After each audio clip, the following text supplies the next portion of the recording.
Hello, everybody, and welcome, all thanks to LD Mobile. This is NBL Overtime. Bogut, Hopson, Jae'Sean Tate, Will Magnay. No, I'm not talking all NBL teams. I'm simply talking about the news that is bubbling around. Hashtag NBL Overtime to get involved. I'm going to throw Dean Vickerman in as well. We've got a new import in Adelaide. This is nuts, and it all means, boys, as I welcome you in, it just simply means that we are getting very, very, very, very close to the start of the season.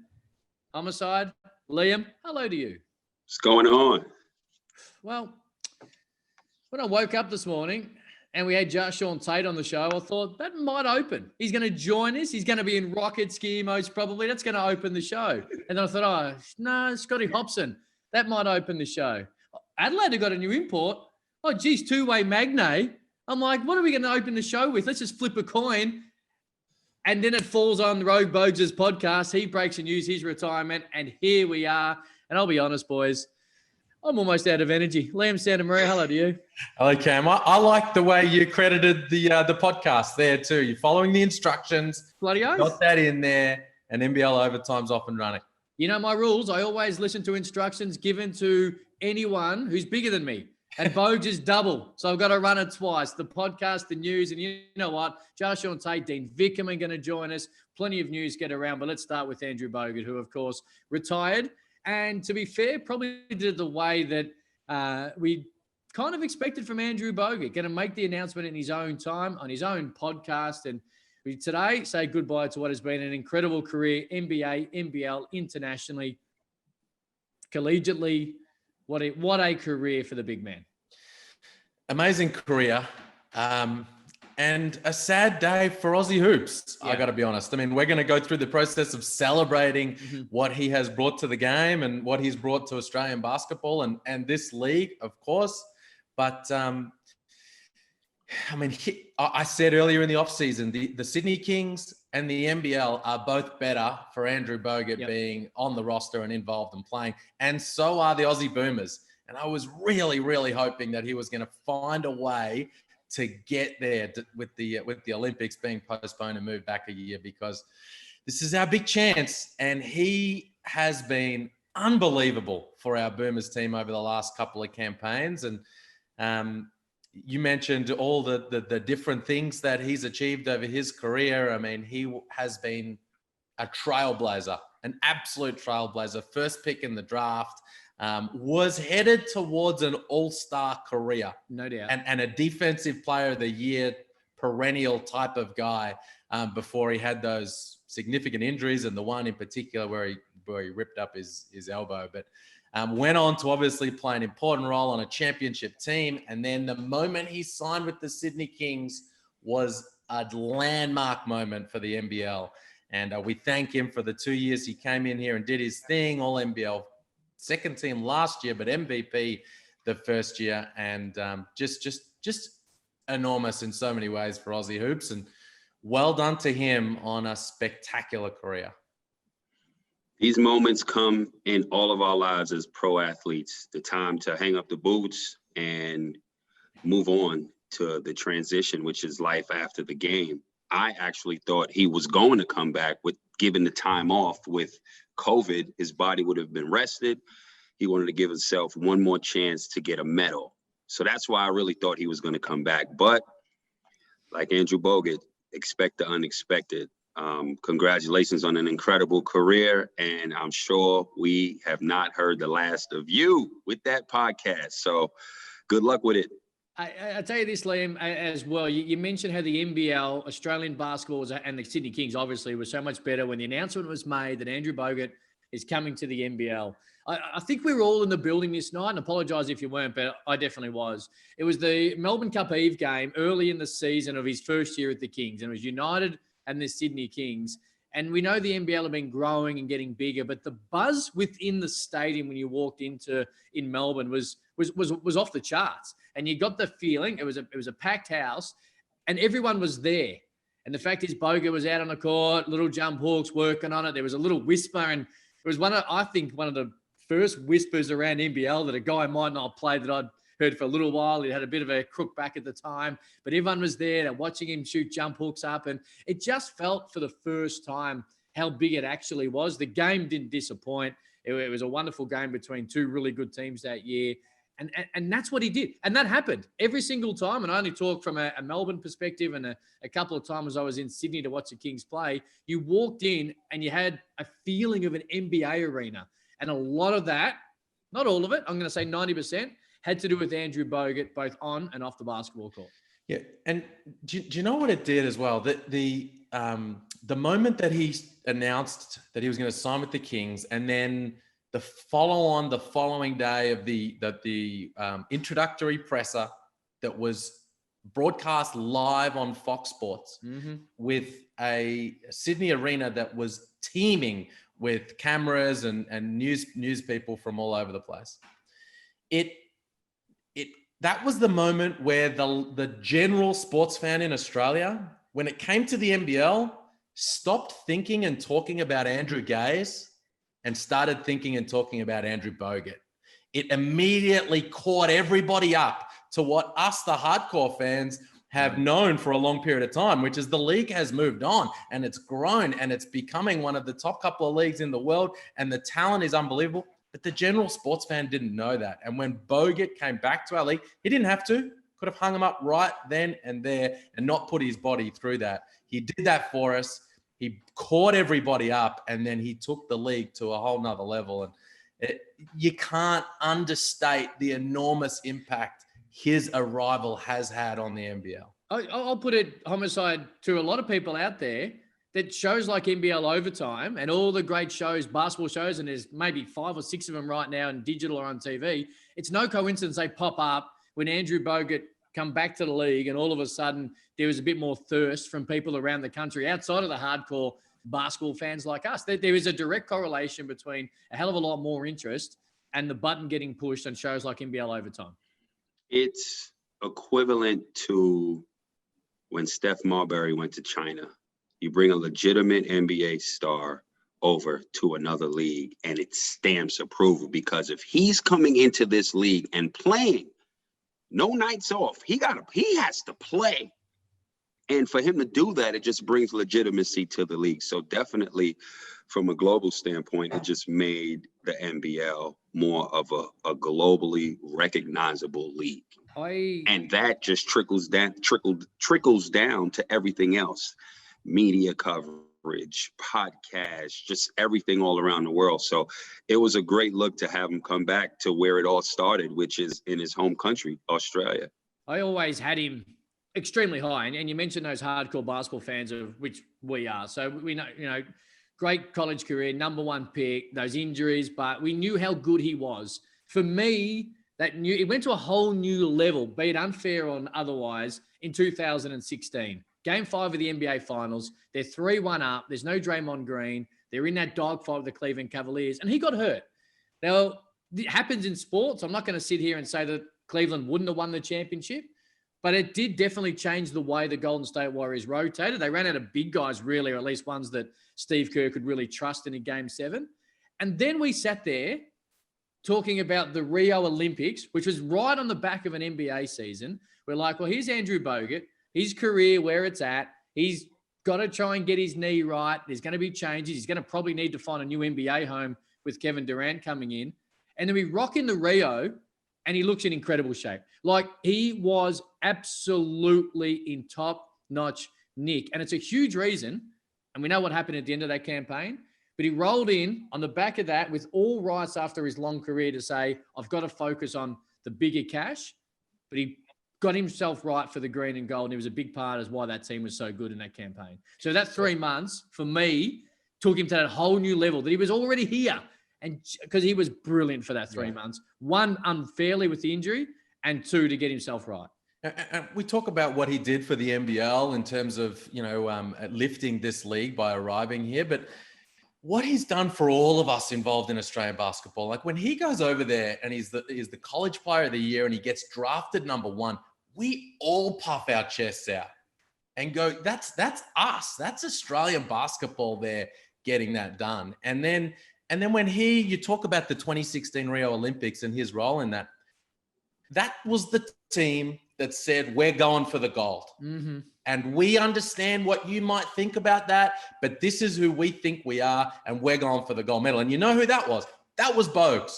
It was Bogues' influence on that team that gave everybody the confidence to say, okay, if he thinks that, we all can think that.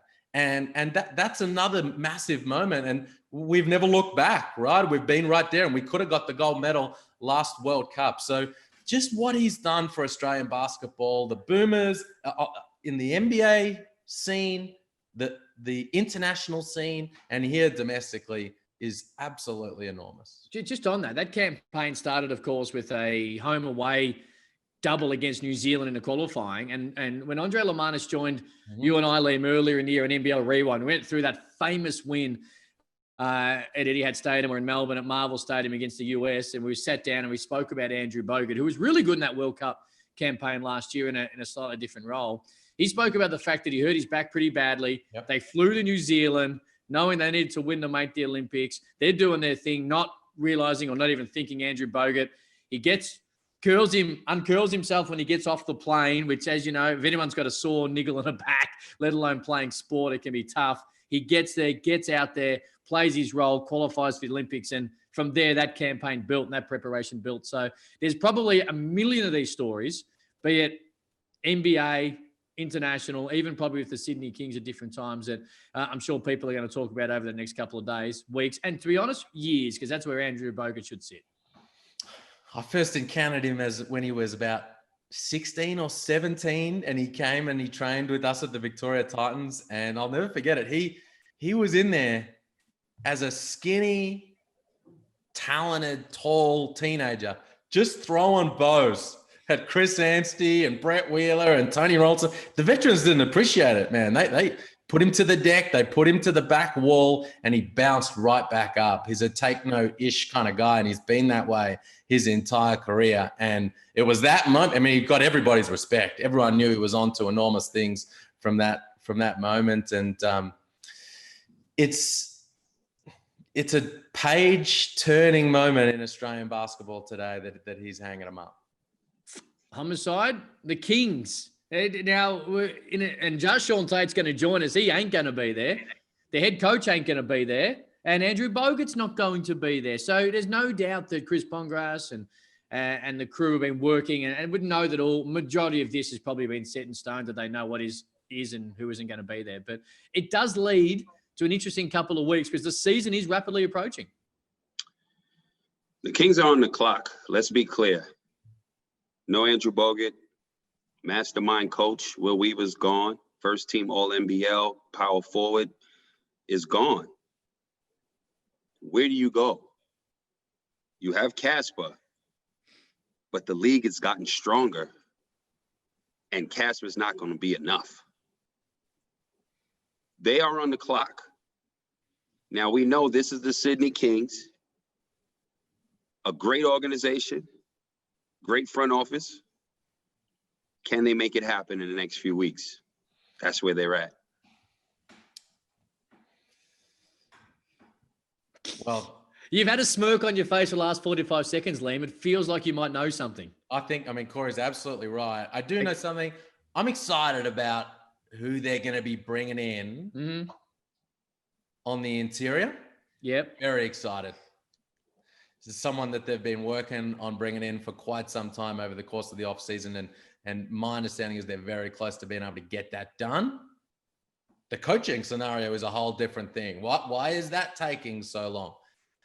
And where is that going to land? It's kind of happening kind of in the darkness a little bit up there in Sydney, which is great.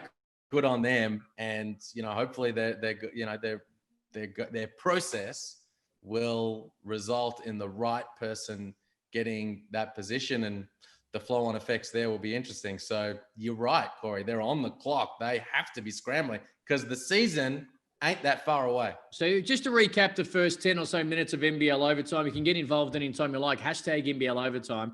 Andrew Bogut is an Australian basketball legend. That's not news. Liam has some news, but won't drop a name to us, Homicide, because he has a feeling as to he's excited and he's keeping us in the dark. And then the coaching, obviously, situation is really low-key when it comes to who knows stuff. So no name for us? No, not yet. But you're excited. I'm excited. Okay. You know what I'm excited about? Scotty Hopson's back in the league. Before we throw to his highlights, you dropped a little bomb last week on Twitter and the whole world went nuts, Homicide. This is what you were referring to? This is exactly what I was referring to. Jeez, Scotty Hopson is back. All right, well, let's get into it. We'll get into what it all means that he signed at Melbourne United after we have a little look back at what he did last year.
I honestly don't think we needed to play it, but I felt I wanted to play it for my own selfish beliefs because I want to see what he can do again and be reminded of the very fact that that man is back in the league. And while Melbourne United fans are doing backflips right now, we've said this a lot, and it's a credit to the NBL and for us fans who love watching games that Scotty Hopson is back in the league. And you, Homicide, dropped it last week. Just a little teaser, and I thought, what is he up to? And you got me checking your Twitter every 10 or 15 minutes, which is a little upgrade on the 20 or 25 minutes that I traditionally check up on you. Obviously, you're in the DMs with him, but he is back. Scotty Hopson back in the NBL is good for everyone. Definitely good. I got a surprise text from his team. They let me know what was going on, and they pretty much said it's almost done. So I knew then it pretty much was going to be done in a couple of more days. That's definitely the bomb I was talking about. I think good. It's huge to have him back. You know, obviously with the off season that we've had with COVID for financial reasons and being an import short, we all felt, but I'm going to talk about me right now. I did not believe all of these familiar faces would be back. Though we lost some, there's still a whole lot more back, and that's a great look for the league. Now, the most coveted position in this league is the point guard position, yes. But the second most coveted position is the small forward position. And this is where Melbourne United have always hit the nail on the head.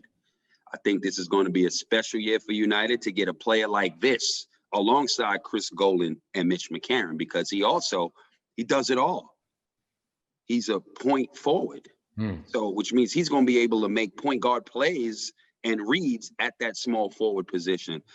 I personally believe, depending on who they get for the big, this guy is going to be MVP of the league. Liam, all what we just seen, all the accolades, all the fact that the Breakers played better in the second half of the year when he was healthy, we sometimes forget because we're so excited by him. It was an injury-interrupted season in which he played with that knee injury. So I'll speak for myself. We haven't seen, I don't think, the best of him, which is remarkable to think considering how he played. He was unbelievable down the stretch of last season. And you're right, he missed a quarter of that season. All NBL second team. He got way more votes than anyone else in that second team. And if he hadn't have missed that time, well, I think it's fair to say he would have been well and truly in that MVP conversation with Cotton, Machado, and Lamar Patterson. And he may well have, I don't know which one of those guys he would have tried to get out of the first team, but I tell you one thing, I would have been making my way over to New Zealand because they would have been in the finals if he'd have played that whole season. He is just that good.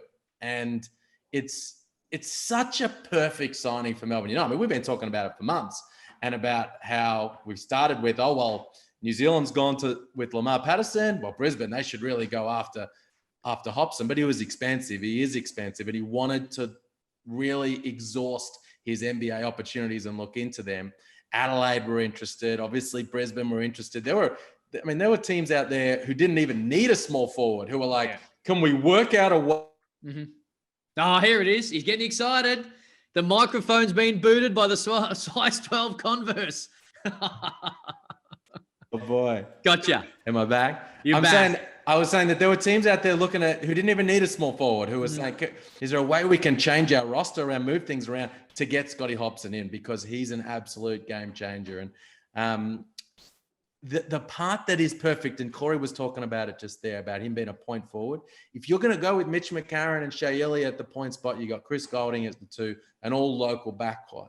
It's great. I like it. I mean, the defense at the 1 is going to be incredible all year long, all for 40 minutes a game. But you need a playmaker then at small forward, a guy who can work off the bounce, make plays out of the pick and roll, and can deliver for you down the stretch in that way. They would have put on the whiteboard, well, who is the guy that has all these in an ideal world? And it was Scotty Hopson. Now, the last time they did that was in 2017. They had Casper Ware and Chris Golding. They were like, well, the skill set that we're after is Casey Prather. And they're like, heck, let's try and get Casey Prather. They got him. They won the title. Now, I'm not going to say they're going to win the title, but it's that kind of picture-perfect signing for Melbourne United. They've got it done. Kudos to them. Something we spoke about, Homicide, not last season, the season before, when we were talking about, and their championship year as well, is late in fourth quarters, they had Casper Ware, who's, of course, not afraid to take the big shot, and have Chris Golding, who's likewise. This is the thing that helps teams in do-or-die moments, the ability to be able to have 2 players on the court who aren't afraid of the moment and fit the mold of, like, game winner. We've seen Scotty Hopson do it numerous times last year, and Chris Golding's done that so much of his NBL career. That's such a huge positive, knowing whoever gets the pill in the fourth quarter or overtime or clutch time, you got some big balls and you know they're going to take the shot. They got 2 of them now in that starting 5. And what's even better about that is you can't cheat off of anybody on that wing. You put Mitch McCarron deep in that corner. You put Chris Golding in the corner, or you put Scotty Hopson in the corner. You have to play these guys one-on-one, and they have game-changing ability and game-winning ability. What do I do here, Liam? Okay, so they've got the 1 spot left. If you look at the way the team is sort of being structured at the moment, we assume it's going to be a center and have David Barlow be the starting 4, which he actually did a really good job of the last couple of years. Is that what you're hearing or at least expecting? Or do you think they might go at 4 and be totally different and maybe have a Jack White be the guy that actually comes in and have that sort of smallish kind of structure? Geez, I'm not expecting that.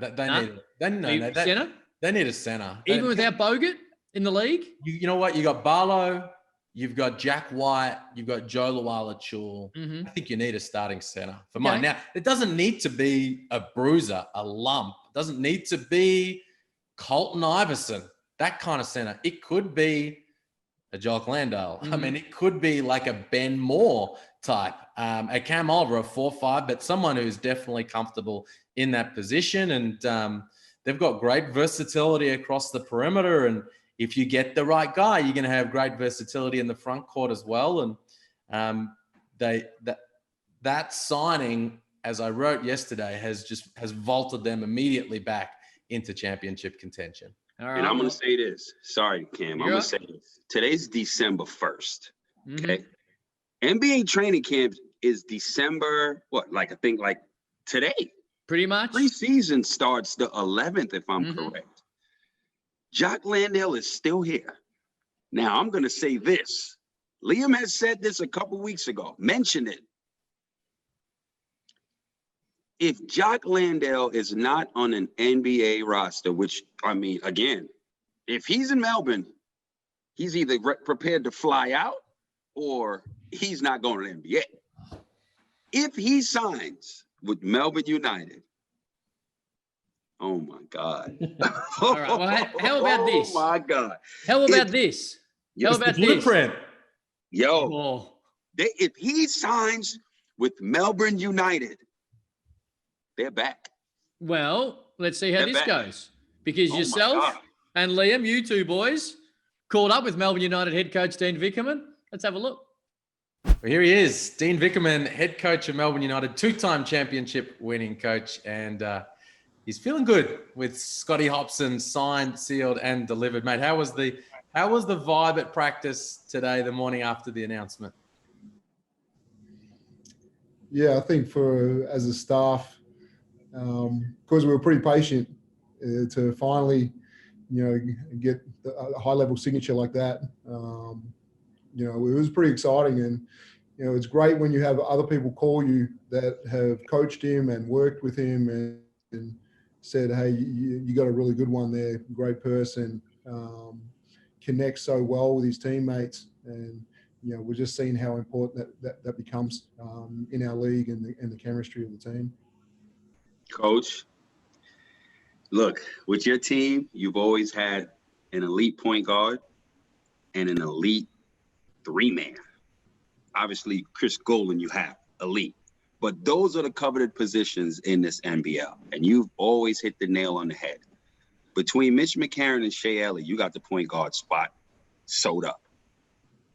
For you to sign Scotty Hopson, which is huge, like we all know, what were the conversations leading up to getting this deal happening? Yeah, I think, this is a different look for us, with Mitch and Shea a little bit. And Mitch is going to take some time to continue to grow, and we're going to see some different things there. But we love what you get defensively. We love, that's a nightmare for point guards in the other team, going against those two. And we knew in this league that you need secondary ball carriers. And, we believe, Chris can do some of that, but we believe having the ball in Scotty's hands creates a pretty early advantage in the offense, whether that be isolation or whether that be pick and roll. But the other things that he adds is that the 5 assists, the 4.5 assists a game. If you're going to be aggressive against him, you're going to double him, you're going to do different things. He's going to turn it over every now and again, but he's mostly going to find people and make other people better around him. And we all know that. We all know the best imports ever come out of are going to make the locals better around them and then pick their moments to dominate. And we think, you get that with Scotty Hopson. Was he the guy, Vico? Was he the guy at the top of your list? Well, we knew at the end of the season that it was, and then we said it before, we needed a Casey Prather type, and we were lucky enough to get him. And, there was certainly the conversation around our office to say we need a Scotty Hopson type. But we didn't really start engaging with him to the last 2 weeks. And certainly it wasn't, because I really don't like to go and talk to people unless you're a real chance. And I never really thought that we were in a position until the last 2 weeks that it was time to talk to him. And so, it happened pretty quickly once we engaged in it and we got to a point where, this can really happen. And so we got it over the line pretty quickly, and, so pleased we have. Now, I'm hearing that there's a big guy working out with you guys, a talented Aussie. And I know that at that 5 position, we all do. You got to fill that role. Will it be an import, or what's the chances of you getting the signature of this young, talented Australian player? Yeah, Jock Landell is a talented kid, and we've been so fortunate just to have him for the last couple of months in our practice. It's been great for Joe Cool, and Joe's has grown so much. But for him to wake up every day and it's like, I get to go and try and beat Jock Landell every day, and some days he has, and and Jock trying to work out, is he going to the NBA? Is he going to stay here? Is he going to go to Europe? And at times, his mindset has been a battle for practice because he doesn't know what he's doing with his life. And so, we really hope, and we have sold to him that we believe the Olympics is such a massive thing, and he can play such a big part in it that we think we're the best preparation for him to go and really have an amazing Olympics. And if that leads him to the NBA or to where he wants to get to after that, or he would stay here. But, we would love to have him, and there's a contract there for him, and we hope, we sort it out pretty quickly. Have you got a timeline in place for that at all, Vico? Yeah, we'd like to see something happen this week either way. Otherwise, it starts to get the timing of it to get someone else on a plane and do those kind of things is at the start of the season is going to be a battle. So yeah, if we can have it in any way, have it cleared up by the end of the week, it'd be amazing. If it doesn't land on him, what are the skill set? What are the skills that you're looking for in that spot this year?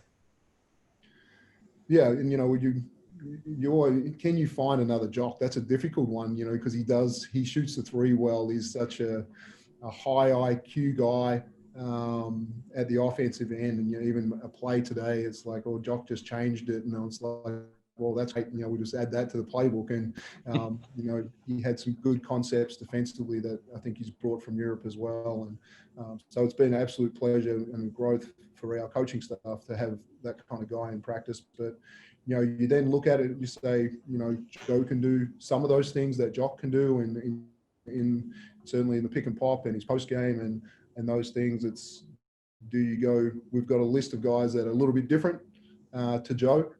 That can be a rim protector and more of a dive guy, and then we've got a list of guys that can also stretch the floor as well. And it's tough in practice to defend those two bigs when they can both pick and pop and dive on the rim and post up. So I'd like to think that we could find a skill set that's able to do both.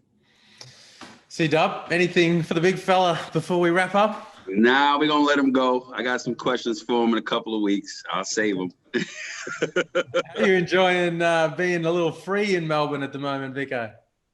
Yeah, it hasn't changed too much for us. It was good to see family and do all those kind of things. But, I think these NBL restrictions on what we've got to do to just kind of lock ourselves down before we start playing a preseason game and all those kind of things, it's going to be a challenge, and it's going to be a challenge for everyone. I wanted, for the first time in 16 years, we got a normal Christmas, and I was going to give my guys a few days off, and then it's like, oh, you might not even have enough people at your dinner and stuff like that. So yeah, I wanted to have a great family Christmas this year, and I hope we can. Well, we wish you a happy Christmas, mate, and congrats on the signing of Scotty Hopson, and good luck nailing down that 5 spot. Hopefully you get some ink on that paper before too long. Appreciate it. Thank you. Hashtag NBL overtime to get involved. This is where the NBL is at. Adelaide has signed a new import, announced today, Tony Crocker. We'll get to that in a very split second. Jae'Sean Tate's not too far away from joining us. And we're going to talk in 3 or 4 minutes about Will Magnay ending up in the NBA. Yet, we're 35 minutes, 40 minutes into this show, even probably more. I can't count. I haven't got my watch on. Well, I have, but battery's dead. My point is, this is how big this league is going. And I say it each and every week. It just it proves we're getting closer and closer to the start of NBL 21. A guy out of Oklahoma, played collegiately with Blake Griffin, been plying his trade in the EuroLeague. Liam, I'm going to start with you because he's a guy that has got some experience from right around the world and is going to fit what Adelaide need. He does have a lot of experience. Yeah, it's a really interesting signing. A 6'7" wing, kind of a 3-4, who can really shoot it, and has played really well in Europe for a fair period of time. I mean, this is a guy who has worked his way up the European ranks, like this league and that league, and then he gets to Turkey a few years ago and really balls out. Plays his way into a big contract, like a big money deal at Khimki in the EuroLeague, does pretty well, and has turned down, I'm told he's turned down offers in places like Paris, Gran Canaria, these kind of places to come and join Adelaide, which is interesting. I'm fascinated to see what he's going to do because he's 33. He's going to be 34 when the ball gets rolled out at the start of the year. And we don't traditionally see guys come in at that age and kill. I mean, we've seen, some guys, Josh Childress played really well for Adelaide at that point in his career, but it's not something we see a lot of. I don't think he's going to come in and be an absolute game changer for this team, but he's a veteran presence. This is a young team. They need that. He's going to come in, I think, play around 20, 25 minutes a game and be a guy that is comfortable down the stretch of ball games to grab that moment and do his thing. Well, both their imports are experienced and veterans. Sloan, of course, got some age on him as well, not at all diminishing how talented these guys are. But the fact is, it does feel like they're bringing these veteran guys in, Homicide, to look after. Obviously, we know how talented their Australian bigs are. We talk about Josh Giddey, who made his debut a couple of years ago. So they haven't gone and got these Australians and then gone to get imports that are going to dominate the ball, are going to be asked to play 35 minutes a game and drop 25 for them to be successful. So I think they've built the team really well, where these guys can be the rock and all these other guys can, one, do what they do best, and two, learn off them as well. Exactly. You think back, you look at guys that Trevor Gleeson brought in, like a Galen Young, like a Roselle Ellis, these type of players that have all the experience, that have played all over the world, and that could still give you the right decision making down the stretch in those key moments. And I think that's more why you bring these guys in. I mean, he's a great shooter and defender, and he does way more on offense than he gets credit for. So I'm really looking forward to seeing him come in. And I know Donald Sloan is ready to go. So I'm really looking forward to seeing how they match up against everybody else in this league. You got anything else on this, Liam, before I go to what I'm going to do next? Oh, what are you going to do next? No, go. Have you got anything else on this particular signing at Adelaide? No. Well, I mean, that closes out the roster. They were finished off earlier in the year. Obuche decided to move on. That opened up an opportunity to use that second import slot. Connor Henry spoke to us a little while ago saying we want a kind of a Scotty Hopson, Torrey Craig type in that role. And this is the man they've landed on. So can't wait to see him arrive, get out there in preseason. We get a good look at how he's going to go. All right. I'm going to sit back now. Two-way Magnay, Homicide, roller. You started it. They were playing an NBL 1 all-star team with the Blitz. You rolled with their nickname. And now we're here. Up to you, brother. Well, I want to tell you why I thought he would be that, a two-way player. I saw him at his age at the time. He was 21. Okay. He's playing against the NBL 1 All-Star team, which is equivalent to a good college team. Mm-hmm. So if he's 21 doing the things that he was doing against an NBL 1 team, I'm stacking him up against college seniors and juniors.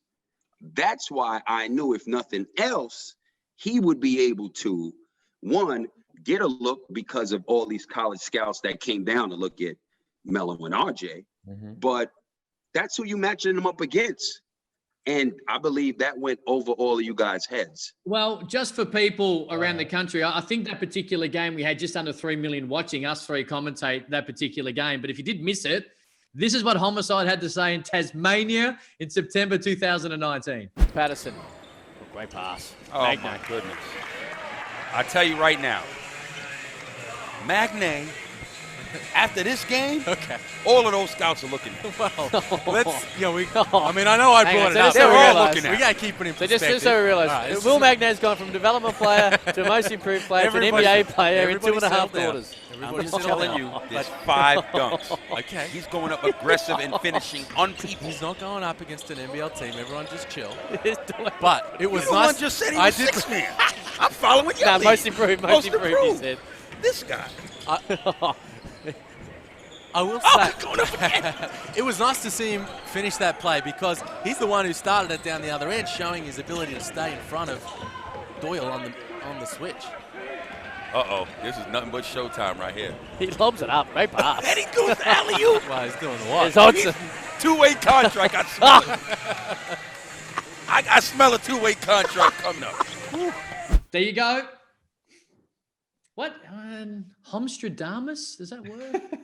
Hold on. Do we have do you have the tape of earlier in that game when I said that he's the most improved player of the league and you said you guys both laughed and said write that down as a big call? I'll be honest, Homicide's done his own editing when it comes to the clips that have popped up. So to be fair, he hasn't quite found what you said. Okay. Look, despite who said what, Yes, this is enormous. it is. And we've slid it down the run sheet for today because it's, it dropped a few days ago that he signed with New Orleans. They haven't officially announced it, but that's just around the corner. And we've known all year, right, that he's going to get that deal. And Corey knew back in September last year. But this is massive because this is a guy who was a development player in the NBL. An Aussie kid came back early from college, signed a deal that started him as a development player, worked his way onto the roster, worked on his body, worked on his game. Shout out to Sam McKinnon, who took him into the QBL and said, if you're going to make it to where you can go, you need to be able to shoot the rock, which is on top of his rim protection. That's the difference with him. He only shot 18% from three last year, but you can see that the stroke is true. And Sam McKinnon put him in the QBL and said, shoot it as many times as you want and then keep shooting it, because you need game reps of getting that shot up. And then he came out there in his first career start just before Christmas against Andrew Bogut, who sat off him in the middle of the paint, and he knocked that thing down, 3 triples at 50%. And that was the game that showed it. And then scouts are watching him 2 or 3 hours before ball games, and they're seeing him work on his shot. They're seeing that his stroke is true. And now he gets an opportunity to go to the NBA. And you talk about the NBL as a pathway to the association. This is that in its absolute truest, purest form. You've got a guy like Kyron Galloway signing a multi-year deal in New Zealand, starting out as a DP. A guy like Mason Peatling doing similar at Melbourne United. You got, guys like Tanner Krebs or these kind of guys around the league. Don't stop dreaming that you can get there, because Will Magnay has shown that to be true. And he's going to an organization that watched him very closely last year. They obviously are all over the NBL, the Pelicans. They've got Didi here. They got close to hiring Will Weaver, and they're the team that have been able to pick up Will Magnay. They know who he is. They know what he can bring, and they know what he needs to work on. And I couldn't think of a better landing spot for him to begin his NBA career. Two-way Magnay. I stand by everything I stated when I first said it. Well, it's 100% true, so you should stand by it. I'm excited. But you know what? And also, we won't go as deep into this right now, but now this is similar to the Sydney Kings and the Bogut situation. Now, no doubt they had a fair idea this was going to happen, so I'm sure that when it broke on Twitter, or however it was broken officially, or at least unofficially when it comes to no official announcement. Yeah, the fact is that I'm sure the Brisbane Bullets knew, but they do now have to find someone who's going to be at least fill the void of what Will Magnay. Does it change? Would they look towards an import? Does it change if they try and play some more minutes for a Harrison or they go a little smaller? But that's something now, again, on the clock somewhat, as you mentioned earlier, Homicide, around the Kings. It's the same thing with the Bullets, because this season ain't far away. And while we did hear they were progressing without having Will Magnay, it's now official, and they've got to be able to find someone who's going to be able to come in and play well to fit that crew. I can tell you this. Hit me. I just got off the phone yesterday. Oh, here comes another tweet. And if they are going to pull a trigger on the import, this would be the guy. And that's all I'm saying. Oh, have you at least told the Bullets about this guy? Is this guy talking to Brisbane? This guy's talking to Brisbane. And if this guy comes in, this would be the guy. And oh my God. Like, look, I want people to know out there, whenever this league starts up, and it's looking like it's January some point, you're not missing any, like, it's picking up right where it left off. Just understand that. And I don't know what 4 teams are going to make finals, but it is going to be a dog fight from round 1. That's all I'm saying. I'm a little worried about the Bullets. Oh, hello. Yeah, I'm worried about the Bullets. I was on Brisbane Island last year. I've got I got a lot of respect, a lot of admiration for their head coach. I think he does a terrific job and he's very smart. And I like a lot of the talent that they've got on there. But the way that team now sits, where I think ideally it's time to put Nathan Sobey back at the 2, and have an import point guard, and then Sobey at the 2, and then maybe, whether that's Drimmick or we know they've got Orlando Johnson in that spot right now, Hodgson, Froling, Harrison in the front line. They're going to bring somebody in to add to that front court, an import to start at the 4. I'm not sold. I mean, when you talk about, well, we don't know who's going to make the finals. If you want to make an early call, I'm not high on this Brisbane team as it currently stands. Who's their 2 guard? Who's there too? Drimmick and Khadi coming off the bench, right? Mm-hmm. Okay. And Sobey at the point. Mm-hmm. With Wigness. I mean, there's each and individually, those guys are all really talented. And I mean, I think Drimmick's going to have a terrific year. He's poised to have the best year of his career, no doubt about it. But I mean, is Sobey going to be that guy? He's going to be that guy at the 1 where he can manage the game and the team and the clock and all the things that you need to do as a point guard. This is going to be year 3 now of Sobey at the 1. Is that going to work? I love Nathan Sobey. But I would love to see him unleashed at the 2 again, like he was at Adelaide alongside Jerome Randall. That's, I don't think, going to happen, but I can't wait to see a bit. We saw obviously a bunch of their young guys roll out there against the 36ers, but we didn't really get much of a look. What's Orlando Johnson going to be like when he gets here? What's their Will Magnay replacement going to be like? Is Harry Froling going to have a bounce back season where he comes in ripped and ready to go? I got a lot of question marks over this Brisbane team. Hashtag NBL overtime to get involved. I just want to point this out as well. The NBA stole our idea of a wildcard game. They've got a play-in game. And the fact that you're talking about how great this season's going to be, Jeremy, come on, my man. It's time for a wildcard game. The thing would be nuts. Nuts. Obviously, it's a different situation when it comes to fans. So hopefully we can sort that out as we get deeper into the season geez, a wildcard game. All right. And this might not be the year, just with the congestion. I know. But down the track, the Cam Luke game. I agree. And let's just have a trophy as well. If you finish 4th or 5th, you play for a trophy of me. Anyway, let's get back to something serious because there's been a retirement. This is how big this show is. Jae'Sean Tate's going to join us in a split second. Tim Coenraad, NBL legend, has been around for so long, and what a great basketballer he has been. And we were sort of umming and ahhing and waiting on some type of news. I know you joined, or he joined you on isolation conversation over the quarantine period, but he's officially called time Lamb Santa Maria. He has, and congratulations to him on a terrific career. We have 9 teams in this league, right? And it's about to become 10. And he is a club legend of one of them, an absolute legend of that club. Only 3 players in Hawks history. This is a team that's been around the whole way, have played 300 games. Matt Campbell, Glenn Saville, and our man Tim Coenraad. So to have played 11 years for that one organization, been a club MVP, have gone to a couple of grand finals, been a guy that they can rely on game in, game out, to turn up, hit shots, be a great presence around the team. He's had a terrific career. And I spoke to him a little while ago about, what his plans were for the future. And he was like, I know I'm going to be hanging it up. And I was like, mate, you got to do this properly. You got to have a proper retirement process because you've had a terrific career.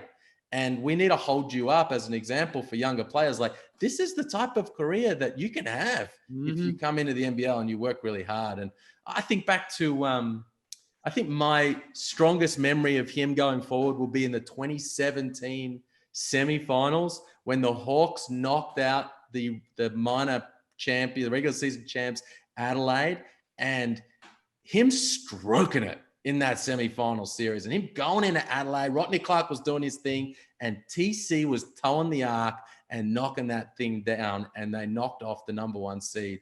And he always showed up in big games, shot the heck out of the ball in playoffs. And, we tip our hat to him on a tremendous career. No doubt. Definitely, man. Definitely. It was a pleasure covering him. I believe I played, how many games, how many years he played? 13, right? Mm-hmm.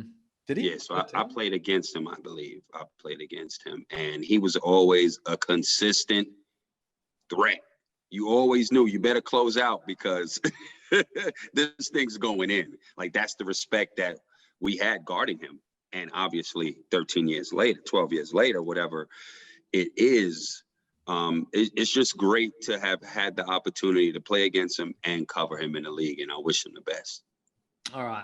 Corey, I hope we haven't lost him to 3x3. No, I hope not. Nah, I don't believe that we would. I don't believe that we would. Just because you finished 5-on-5, you may have a chance to go to the Olympics 3x3. So yeah. I hope so. It's the new wave, man. It's a new wave and pathway to get you to the Olympics and get you some more money winning those tournaments. And he's a 3x3 killer. He is. Definitely. Like, he's a prototypical 3x3 player. And can I just flag, This is a guy retiring right now. He's got a family. He's got his roots down the Illawarra. Well and truly could still be in the league elsewhere. Like a team like New Zealand, their last roster spot, what they need on the wing. Like, if it wasn't for those other things going on, it would still well and truly be getting it done. So hopefully, love to see him in the green and gold in the 3x3. All right. I'm excited. Hashtag NBL overtime to get involved. And I'm excited because one man is about to join us. He's now a Houston Rocket. Last year, we watched him do this as a Sydney King. He's got Tate ready to go. To the rim. Jae'Sean Tate.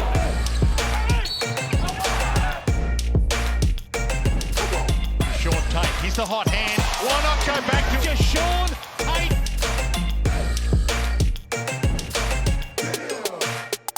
Too big, too strong inside.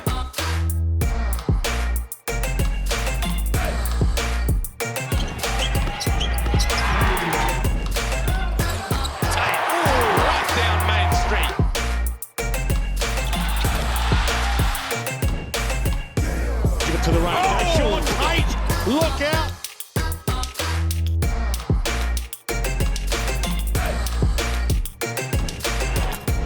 Look at that finish. Jae'Sean Tate elevates big time.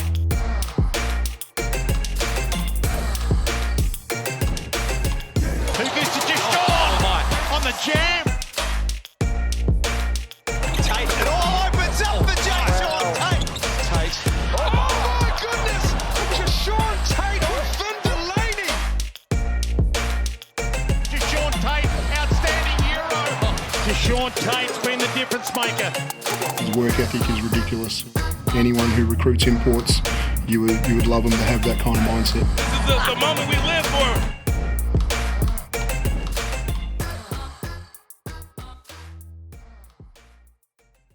Hashtag NBL overtime to get involved. And boys, I'll start with you, Liam, at Homicide. I never thought this would be a thing, but if you come on NBL overtime, really as our only ever guest, you just end up in the NBA. That's what I'm finding from this. He's been our man ever since. Jae'Sean Tate, who just ripped it apart last year at the Sydney Kings. He's now a Houston Rocket. He joins us. My man, congratulations. Thanks, man. I appreciate it. Mate, look, when you joined us before we got going, you got this big smile on your face. I know Homicide's going to talk about it. It can't be wiped, and nor should it be. What a year it has been. It's been so fun from our perspective to watch you do your thing. We loved watching you play, and we're loving the fact that all that success that is coming towards you, and you're building on this and this and this, and you're back in the NBA, mate. You should be so proud. Yeah, man. I'm just excited. The last couple of years, this is what the end goal was to be, just get an opportunity, get our foot in the door. And there's still more work to do, but I feel like my team and my agent put me in great spots to be successful. And after the year we had, it didn't end how we wanted it over there down under, but, I think it was a perfect season for me to showcase my talent and get that shot. Let it fly, Homicide. Corey, get in there and talk to the man.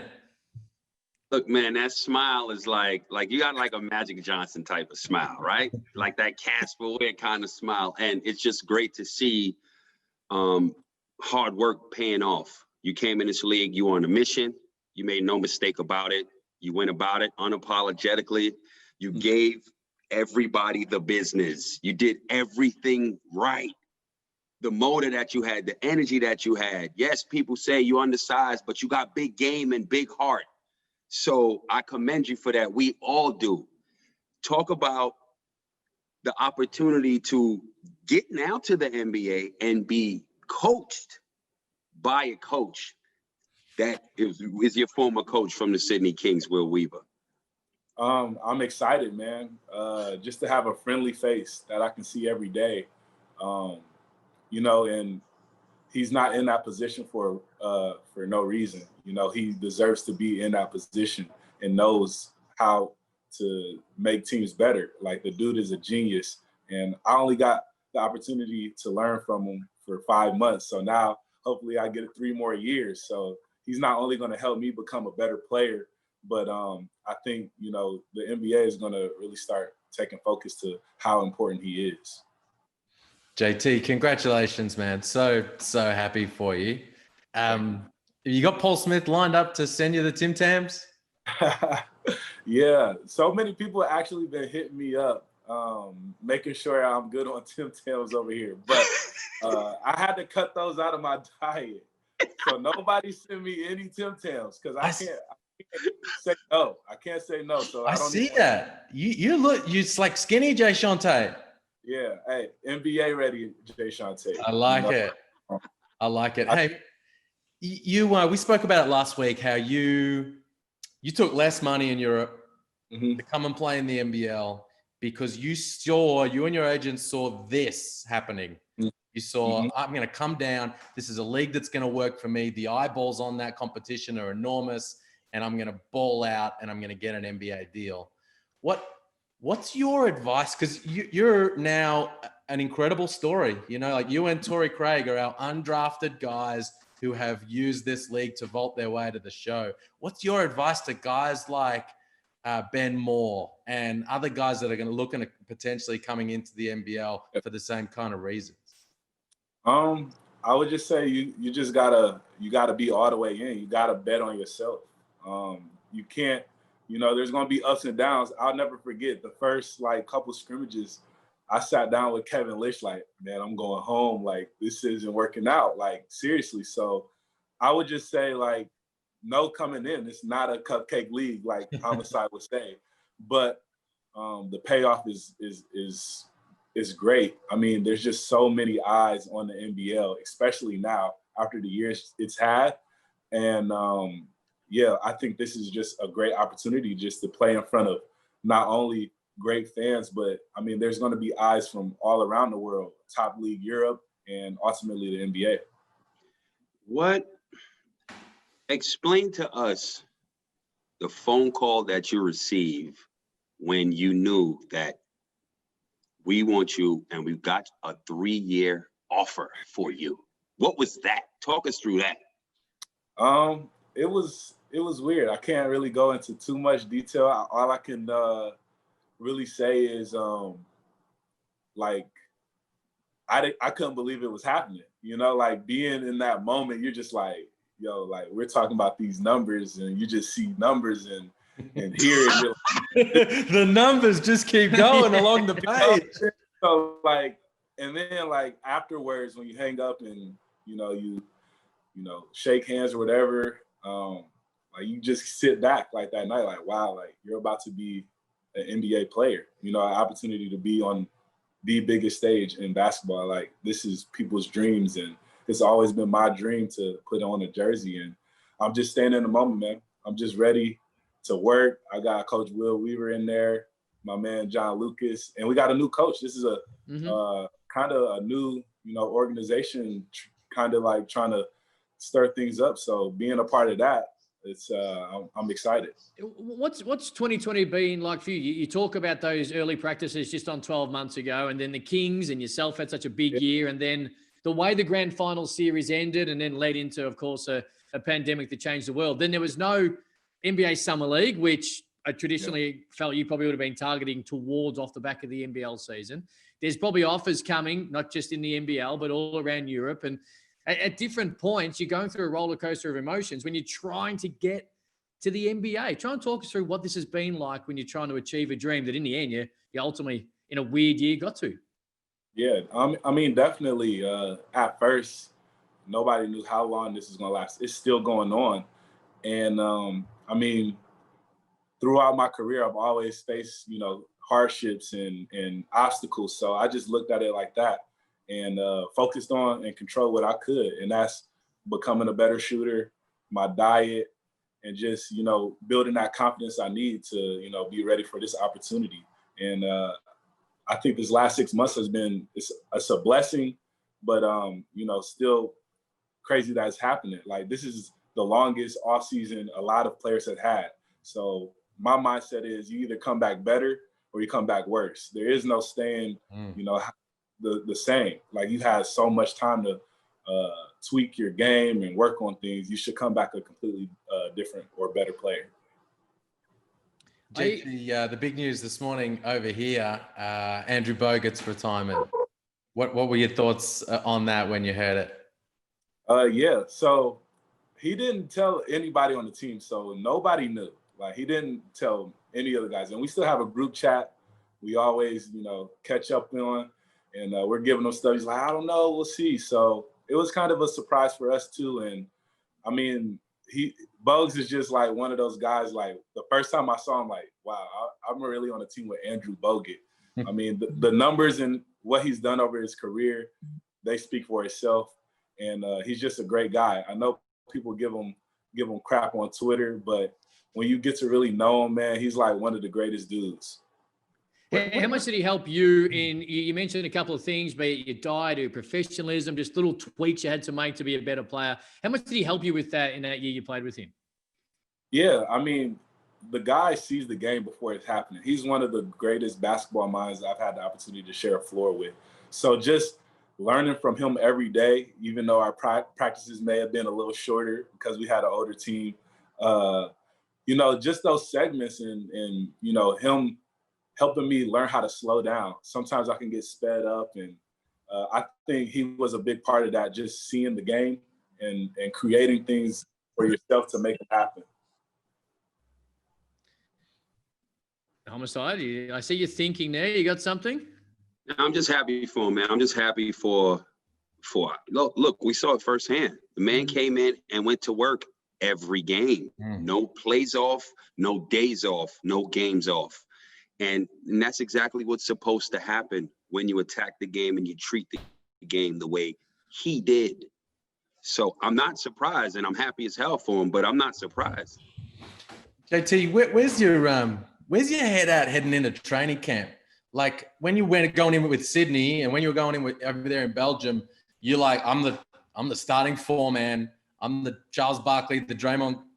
That wasn't of the league. What are you feeling now? Everywhere I've been, I've had to really get over that. He's undersized. It won't work. So I never had that mindset from the jump. I was on tryout in Belgium first year, 2-month tryout. I had to make the team. I'm on it. And then coming into Sydney, I didn't know that I would be starting. I thought I was going to be a rotational player until, I started playing well. So everywhere I've gone, I've had to prove to myself just because of, I might not pass the look test. And it's the same thing here. It's just on the bigger stage. So I think that, history repeats itself. I'm going to control what I can control, and that's just giving 100% effort, doing the little things that people on the court may not want to do, and, just bringing that energy. I don't know how logistically it's working when it comes to fans in certain states and stadiums and all the rest of it. I think in the NBA, we're going to see, some fans in some places and no fans in other places. And that's what we've had to deal with in 2020. Are you going to find it weird? You're going to achieve your dream. You're going to run out onto an NBA court. There might not be anyone in the stands. It's going to be a remarkable situation, isn't it? Yeah. I actually had a little preparation for that when we played Perth. That was true. That was a weird scenario. But like, once you're in the game, Like all the outside noise, it doesn't even exist. Like when you're locked in, it's just music. It's just basketball on the court. So like, I'm just looking forward to share the floor with some of the greats, man. Hey, Homicide asked earlier about that call when you find out that you're joining the Rockets. Who's the first person you called? Who's the first person you touch base with to say, oh, this is where I'm at? Honestly, they released it. Well, it leaked on Twitter, and then my phone blew. I didn't even know that it was going to be released, and people started calling me. My grandma called me before I even could get off the phone, honestly, like really to dial in. But yeah, it was a surreal moment. My phone's been blowing up for like the past week. So like the love I got from the NBL, the love I got in Belgium and from Ohio State, man, like I'm just taking it all in and just thankful. Should we tell JT where it first not got leaked, but where it first was sort of brought to our attention, Homicide, when Liam just dropped it on us a couple of weeks ago? JT, you talk about playing in Perth, man. I think that Red Army's gonna miss you. They were just starting to get to know you over there. Yeah. You never know. But I love playing in front of that crowd, man. They just the atmosphere. The crowd really does make you really want to really mean the W or really mean that you took the L. So they're doing it big over there, man. JT, as we let you go, look, I mentioned it. You were our first ever guest on NBL Overtime. It was early in the season last year, and it was something that straight away it's a contagious energy in which you bring in. You brought it into the studio. We send it every single time on the basketball court. Your teammates and your coaching staff say that you bring that each and every practice session as well. And it's the way that you live your life and your basketball life. And it's the reason you sit here today, Houston Rocket. And from us here, you talk about the eyeballs on the NBL. Liam mentioned the fact that you're a great story. You are now adding to that story where more eyeballs come to the NBL because of you, my man. And we're very proud of you, and we look forward to you doing what you've done in the Kings jersey and before that in a Rockets jersey, man. Go well. Man, I appreciate it. And you guys, I watch you guys' overtimes all the time. So, I just want to thank you guys for this past year. I mean, what you do and what you bring to the league is great. And I think it's special. Not a lot of leagues around the world are doing it. And, I had a great time, and we'll just see. We'll see what happens, man. I'm excited and I'm ready. We'll get to Houston. We'll bring the show to Houston when we are allowed to travel again. All right? That's done. big talk. That's big talk. We appreciate it, JT, man, and wish you all the best, mate. Thanks, man. Thanks. I spoke about how contagious, that's contagious now, and he's on the other side of the world with that big smile and that energy radiating, and great to have a chat to him. I have been told, though, got to be honest here, I've been told that the budget doesn't stretch into the United States when it comes to NBL overtime on the road. So still, the Cottesloe Beach Hotel and Gilligan's are still our number 1 and 2 favorite locations when, hopefully, one time when it's all clear of coronavirus, we can go on the road. All right, hashtag NBL overtime to get out of here. Anything else, Liam, before we say goodbye? Oh, yeah, I want to give a quick shout out before we finish. Piece ran on nbl.com.au earlier today, shouting out the South Sudanese national team. They got a last-minute invitation to the AfroBasket qualifiers in Rwanda this past week.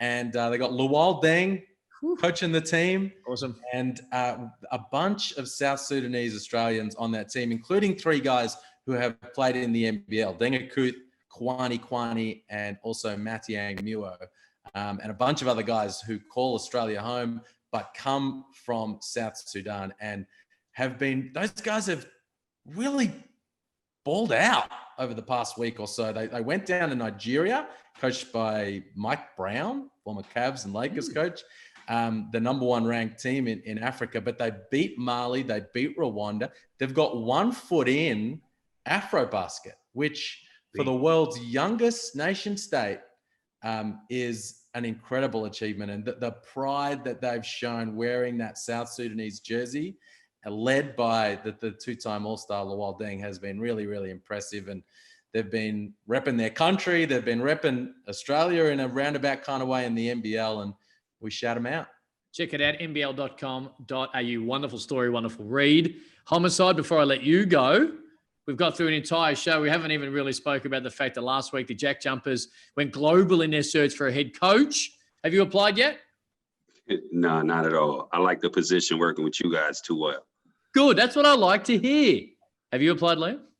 I've not. Okay. But good. Chris Anstey mentioned during the week a name that I have also heard around the Jack Jumpers coaching search. Sorry. Corey's man, Phil Handy. Wouldn't that be a get?